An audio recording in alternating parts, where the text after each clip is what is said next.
Everyone's a critic, I sighed.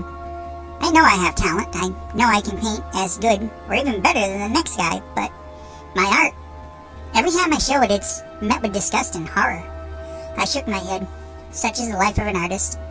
I took the 2 paintings I brought from the gallery and placed them on my couch. I took a piece of my own art and set it next to the other 2. What was the difference? Why did their art get met with joy, but mine with horror?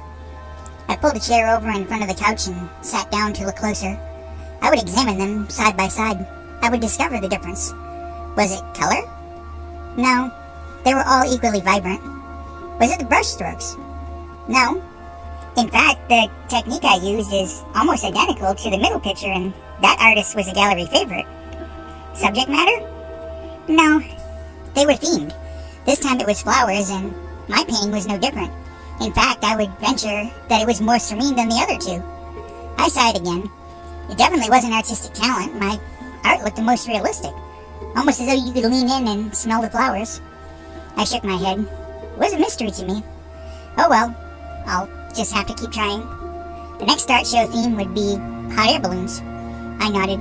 I would knock this one out of the park. I went into my studio room and gathered up the necessary supplies. I pulled out the wooden frame and laid the canvas on it, bending it around and tacking it back in place. Just right. I knew my latest subject was big enough. The last one was a bit on the thin side, and the canvas barely fit in the frame.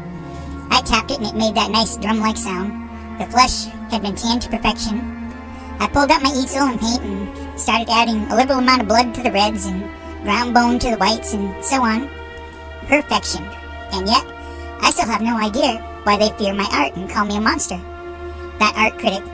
If he calls my work trash one more time, he'll be my next canvas. That made me smile. I do so love art.